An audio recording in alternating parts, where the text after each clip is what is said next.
তোমার সাথে আমার আলাপ হয় ফেসবুক থেকে। আমি সেভাবে চিনতাম না তোমায়। কয়েকটা ছবি দেখেছি, দু একবার প্রোফাইল ঘুরে এসেছি তার আগে। তারপর যখন প্রেমে পড়লাম, তখন আমাদের 2 মাস চলছে বন্ধুত্বের।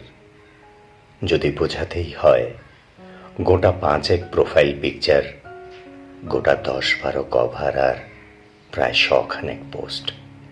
এই ছিল আমাদের সম্পর্কের টাইমলাইন। তুমি ছেড়ে গেছো যে কদিন হলো, তারও একটা টাইমলাইন আছে।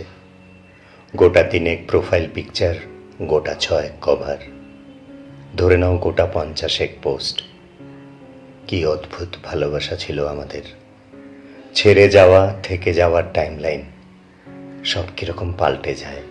তারপর যেদিন আমি তোমার ব্লক লিস্টে যাই, সেদিন থেকে কত লেখা লিখেছি, কত পোস্ট শেয়ার করেছি।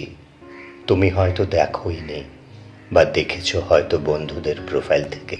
আচ্ছা, কখনো ভেবে দেখেছো এক সময় কত পরিচিত ছিলাম আমরা, আর এখন আমরা চিনি না একে অপরকে। এই সুবিধাটা ফেসবুক আমাদের দিল। যাকে ভুলতে চাই জোর করে, তার অনিচ্ছায় তাকে তুমি তোমার চোখের সামনে থেকে সরিয়ে দিতে পারো, ব্লক করে দিতে পারো। তারপর আরও কত পোস্ট করতে থাকি আমরা। টাইমের সাথে সাথে টাইমলাইন পাল্টে যায়। কিন্তু ভেবে দেখেছো কি, এক সময় তুমি যাকে চাইলে নির্দ্বিধায়, তাকে এমন পর্যায়ে ঠেলে দিলে আর কোনোদিন কথা হবে না। একটা বয়স পার করার পর যখন মনে পড়বে, পারবে খুঁজতে, পারবে আনব্লক করতে। যখন লগ ইন বা লগ আউট করার ক্ষমতা, সামর্থ্য আর থাকবে না। একটা বয়স মনে করার পর মনে থাকবে আনব্লক করার কথা। শুধু এইটুকু বলার ছিল তোমায়, ফেসবুক থাকবে তো চিরকাল।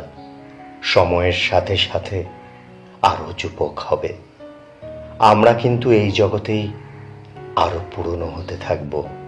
তখন চাইলেও ব্লক লিস্ট থেকে আর ফ্রেন্ড লিস্টে যেতে পারবো না। জীবন এরকমই, ছেড়ে যাও যদি তুমি চাও, থেকে যাও যদি তুমি চাও, ভুলে যাও যদি তুমি চাও। মনে যদি থাকে মনে থাকবে, জোর করে মুছে দিলে ফিরিয়ে আনা যায় না।